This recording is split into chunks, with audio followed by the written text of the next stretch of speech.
네, 쉴만한 물가 매주 월요일 이 시간은 기독교 교육 전문가 이승현 목사님 모시고 재미있고 은혜로운 교회학교 교육 이야기 나눠보는 시간입니다. 이승현 목사님 나오셨습니다. 안녕하세요. 예, 안녕하세요. 반갑습니다. 네, 오늘은 어떤 이야기를 나눠볼까요? 오늘은 쉽게 배우는 기독교 교육 31번째 와, 시간입니다. 네, 졸업 아직 안 남았죠. 네. 네, 가을 학기가 시작된 것 같습니다. 네. 예, 최고의 교육 과정인 성경에 대해서 이야기 계속 나누고 있는데요. 오늘은 특별히 성경의 역사적인 배경을 좀 알아보자 라는 주제로 이야기 나눠보도록 하겠습니다. 아, 정말 다양한 관점으로 성경을 보고 이해하고 공부할 수가 있네요. 지리적인 배경도 굉장히 많았었고 네. 얼마나 많습니까? 지명들이. 그렇죠. 그거 다 하려면은 1년 12달도 모자랄 것 없습니다. 같은데. 예. 지명도 재밌었고 지리적 배경도 재밌었고 그리고 지난주에는 언어적인 배경 히브리어, 헬라어 예, 이런 부분들 네. 잠깐 얘기를 나눴었는데 말에 대해서 이해를 하니까 성경이 좀 더 친숙해지는 것 같습니다. 예. 언젠가 저희는 서울 사람인데 부산에서 살고 있잖아요. 네네. 언젠가 성도님들하고 식사 자리가 있었는데요.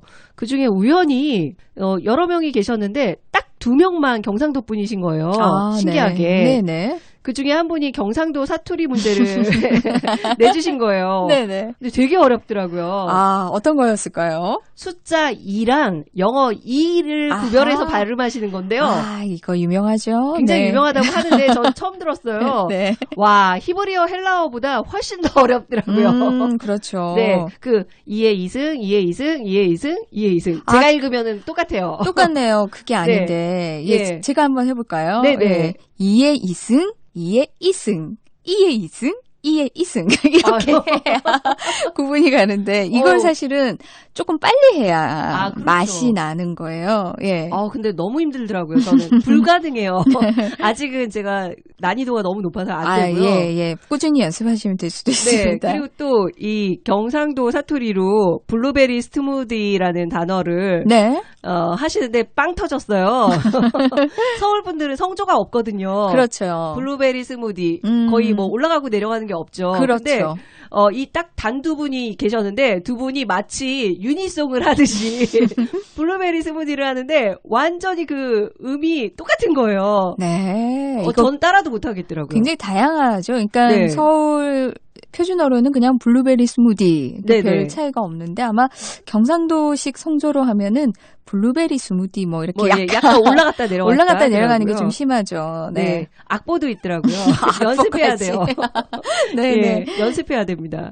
하다못해 이렇게 우리나라 좁잖아요. 그런데 각 지방 사투리 속에도 그 지방의 문화, 역사, 정서 뭐 이런 게 고스란히 담겨 있고 다 다르고 그렇죠. 다르다는 게 참 신기하더라고요. 그럼요. 네. 특히 뭐 서울 분들이나 타지방 분들이 이사를 오시면 언어 때문에 상처 받으시는 분들 약간 좀 거칠게 들리시는가 봐요. 그렇죠. 그래서 뭐 언어도 그렇고 정서나 이런 게 참 다르구나 이런 생각들 많이 하시는 것 같습니다. 네. 뭐 저희도 마찬가지겠죠. 다른 지역으로 가면 일단은 그 언어가 주는 주눅감 같은 게 약간은 있을 것 같은데 이렇게 우리 안에서도 다른데 성경이 쓰여진 곳은 엄청나게 사실은 떨어져 있는 다른 나라잖아요. 성경을 이해하기 위해서 여러모로 다각도로 좀 알아야겠다 이런 생각이 드네요. 네, 그런 의미에서 오늘은 성경의 역사적인 배경에 대한 이야기를 계속 해보겠습니다. 이스라엘이 지리적으로나 뭐 언어나 우리와 참 많이 다른데요. 네. 그런데 그나마 역사적인 배경이 제일 우리나라랑 비슷해요. 아, 그래요? 네. 아, 역사가 나오면은 저희가 좀 약한 모습을 보이게 되는데, 오늘 뭐 기회가 닿았으니까요. 네. 이스라엘과 우리나라가 좀 비슷하다라고 하셨는데, 어떤 면에서 비슷한가요? 일단은 대부분의 역사가 약소국으로서 외세의 침략을 많이 받았다. 네, 좀 요 점이 굉장히 비슷해요. 지리적으로도 보면 강대국 사이에 껴있어요. 이스라엘도. 네. 그래서 계속 이웃 나라들로부터 공격을 받고 괴롭힘을 당하고 그랬어요. 제일 많이 성경에 등장하는 나라가 이제 남쪽의 애굽, 그렇죠. 이집트죠. 네. 네. 그리고 북쪽으로는 뭐 아람, 서쪽으로는 오늘날 팔레스타인 지역이라고 하는 블레셋. 네. 예. 그리고 북동쪽으로 조금 더 가면 뭐 아수르, 바벨론, 그 이후로는 뭐 바사, 헬라, 로마. 네. 계속해서 강대국의 지배를 받거나 괴롭힘을 받거나 이런 지역이었어요. 네. 그 사이에 껴있는 아주 작은 나라니까요. 그래서 성경에 보면 항상 이 강대국들과 괴롭히는 나라들로부터 하나님께 구해 주시기를 간구하는 내용이 성경에 굉장히 많이 나와요. 굉장히 많죠. 그렇죠. 작은 나라 이스라엘이 스스로 자기를 구할 힘이 없었기 때문일 거예요. 아마. 네, 그래요. 정말 이스라엘은 많은 나라들의 외침에 시달리며 살았습니다. 그러고 보면 성경의 내용이 항상 이스라엘이 죄를 지으면 외세에 괴롭힘을 당하고 네. 그러면 다시 회개하고 간구하고 네. 하나님께서 불쌍히 여겨서 들어주시고 또 평안해지고 그러면 또 다시 죄를 짓고 그러다 또 괴롭힘을 당하니 이런 패턴이 무한 반복되는 그렇죠. 것 같아요. 예. 참 어려운 환경 속에서 산 민족이에요. 네. 괴롭히는 적의 이름만 바뀔 뿐이지 역사는 계속 반복되었다는 거잖아요. 그렇죠. 이런 역사 속에서 우리는 하나의 교훈을 찾게 되죠. 구원은 인간에게 있는 것이 아니라 하나님에게 있다. 네. 하나님을 의지하고 하나님 말씀대로 바른 길을 가면 살고 아니면 죽는다. 하나님만 바라봐야 한다는 걸 다짐하게 되죠. 네. 참 간단하고 심플한데 그걸 못 지켜서 이웃을 의지하고 강대국을 의지하고 그런 역사들이 많았잖아요. 네. 그래서 죄를 짓고 괴로움을 당하고 이렇게 인간은 참 뭐라고 할까요? 구제불능 같은 존재인 것 같습니다. 성경의 역사적 배경을 알고 보니까 성경의 내용이 굉장히 명확하게 와닿는 것 같네요. 네, 그렇죠. 또 역사는 되풀이된다고 하잖아요. 그렇죠. 마치 유행이 돌고 도는 것처럼 자꾸 또 되풀이되는데 그래서 우리가 역사를 공부하는 거거든요. 네. 역사 속에서 우리 인간의 행동 패턴을 이해할 수 있고 그러면 과거의 과오를 되돌아보고 성찰하고 그래서 오늘날 살아가면서 시행착오를 줄이고 네. 이렇게 되면 참 좋잖아요. 그렇죠. 예, 특히나 외세의 침략을 많이 받아온 우리 대한민국의 입장에서 보면 이스라엘은 참 닮은 점이 많고 그래서 많은 분들이 이스라엘에 대해서 우리나라 사람들이 좀 친근하게 느끼는 것 같습니다. 네. 뭐 유태인의 자녀교육법 이런 것도 굉장히 선호를 많이 하시고요. 그런 거 보면 역사가 비슷한 게 좀 가깝게 느끼는데 중요한 요인 중 하나지 않을까 하는 생각이 듭니다. 그래요. 저희도 사실은 나라 자체가 작잖아요. 근데 주변에는 강대국들이 완전히 둘러싸여 있으니까 외교적인 부분에 있어서도 참 지혜가 많이 필요한 나라인데 이런 부분에서 이스라엘의 그 역사 그리고 이스라엘의 지리적인 부분도 굉장히 비슷한 점이 많습니다. 또 하나 비슷한 점은 나라가 남북으로 갈라진 역사가 있다. 이 정도 좀 될 수 있겠죠? 그럼요. 맞습니다. 왕정 시대 같은 경우 다윗과 솔로몬 왕을 거쳐서 그 아들 르호보암이 왕이 됐을 때 북이스라엘, 남유다 이렇게 나눠지잖아요. 그렇죠. 우리처럼 또 남과 북으로 이렇게 나눠지는데요. 그 역사가 이제 열왕기 상이나 하나, 역대상하 그리고 성경에서 많이 등장을 하고 선지서 이런 데도 이런 상황이 많이 등장을 해요. 네. 그러니까 이 남북으로 나눠진 역사를 이해하는 게 또 성경을 이해하는 데 많은 도움을 줍니다. 아, 그렇죠. 북이스라엘과 남유다. 이 남북으로 나뉜 두 나라는 어떤 관계를 유지했었나요? 성경에 보면요. 아유, 이 두 나라가 우리나라만큼이나 사이가 그리 좋지는 않았던 것 같아요. 네. 남과 북이 오랫동안 전쟁을 하기도 했고요. 근데 또 역사가 좀 길다 보니까 몇백 년 되다 보니까 우리나라하고는 달리 또 남과 북이 서로 연합해서 외세하고 싸운 경우도 있고요. 네. 그리고 결국은 또 북이스라엘이 먼저 아수르에게 망해요. 네. 그래가지고 거기 있던 귀족들, 뭐 왕족들 이런 사람들이 다 북쪽의 변방으로 귀향을 가요. 그러면 그 땅이 남잖아요. 네. 그 땅에 아수르인들이 와서 산 거예요. 거기가 바로 이제 사마리아 지방이거든요. 네. 그래서 사마리아 지방에는 아수르인과 이스라엘 사람들 사이에서 태어난 사람들이 많아지게 되는 거예요. 한마디로 혼혈이 된 거죠. 네. 그래서 예수님 시대에 이르러서는요, 이 사마리아 지방이 혼혈 민족이라서 예루살렘 사람들이 이렇게 상대도 안 해주는 맞아요. 그런 장면들이 많이 나와요. 네네. 그게 다 역사적인 배경이 있는 거죠. 네. 이 아수르에 망하면서 사실은 남유다는 두 지파가 갈라져 나오고 나머지 10지파가 북이스라엘이었거든요. 네네. 근데 그 지파들이 다 뿔뿔이 흩어지면서 명맥을 유지하지 못하는 그런 결과를 나타내고 그래서 우리가 요즘 얘기하는 이스라엘 사람들은 유태인이라고 그러잖아요. 네. 그게 남유다 사람들을 이야기하는 그렇죠. 주로 그렇게 네. 되게 되는 거죠. 네.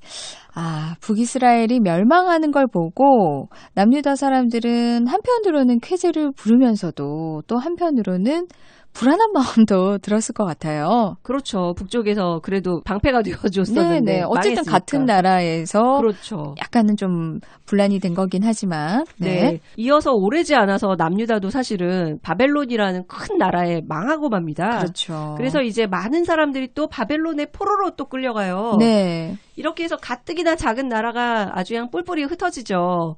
거기서 나온 말이 디아스포라예요. 네. 원래 아브라함부터 시작된 족장시대 역사도 그렇고 사실 이스라엘 백성은 한 군데 머무는 민족이 아니었어요. 또 문화나 이런 것도 나오겠지만 계속 자의반 타의반 옮겨다니는 민족이었죠. 네. 그러다 보니까 이제 바벨론 포로 시대를 맞이하면서 그리고 로마 시대까지 이르면서 이제 그 일대에 유대인 디아스포라가 굉장히 많아졌어요. 네. 이런 역사를 들여다보면 우리나라 역사랑도 굉장히 많이 닮았죠.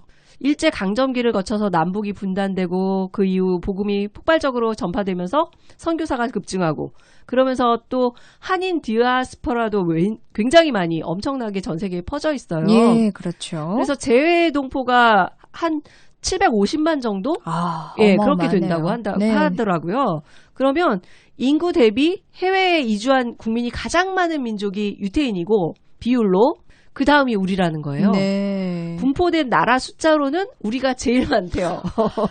정말 많이들 나가서 계시군요. 네. 네.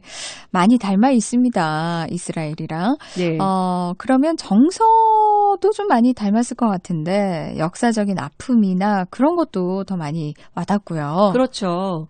외세의 침략과 괴롭힘을 겪어온 그런 오랜 역사 속에서 하나님의 구원을 기다렸던 이스라엘이 간절히 바라는 게 바로 정치적인 메시아 사상이었거든요. 네. 예수님 당시에도 마찬가지였어요. 우리도 좀 평안히 살아보자.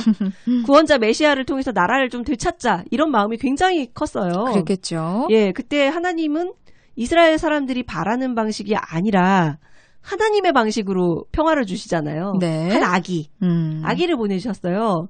굉장히 힘이 센 구원자를 바랐던 이스라엘 사람들한테는 이해가 안 되는 거죠. 그렇죠. 네. 게다가 로마를 뒤집어 엎어야 한다고 생각했는데 이런 방식으로 어떻게 로마를 뒤집어 엎어요. 네, 힘이 있어야 되는데. 거기다 십자가에 돌아가셨잖아요. 네. 그렇지만 물론 3일 만에 다시 살아나셔가지고 진정한 구원, 복음이 뭔지를 우리에게 알려주셨죠. 힘이 힘을 이기고 세력으로 세력을 누르는 승리가 아니라 용서와 사랑, 약하지만 강한 네. 포용과 협력 이런 진정한 평화를 가져오셨는데 이 모든 스토리가 이스라엘의 역사를 이해할 때 훨씬 더 풍성하게 와닿고 오늘날 이스라엘 사람들이 왜 예수님을 아직도 거부하는가 하는 걸 알 수 있는 마음이기도 하죠. 네. 십자가 사건은 정말 여러 가지 험악한 상황 속에서 이렇게 되었으면 좋겠다 하는 인간의 바람을 뛰어넘는 정말 하나님의 역사라고밖에 말할 수가 없는데 이 사건으로 우리 모두는 사망 권세를 이기는 영적 승리를 얻게 됐잖아요. 그럼요. 또 이러한 역사가 또 우리나라 역사랑도 비슷하거든요. 네. 나라를 잃었다 다시 찾은 날이 우리가 8월 달에 광복절. 그렇죠. 예, 광복이 빛을 되찾은 거예요. 네. 빛을 되찾다. 우리나라도 사실 역사 되짚어보면 일제강점기를 벗어나리라고는 상상도 못한 순간에 광복을 맞이합니다. 정말 극적인 그렇죠. 거죠. 어떻게 보면 우리 힘으로 되찾은 게 아니라고도 볼 수 있어요. 그렇죠. 네.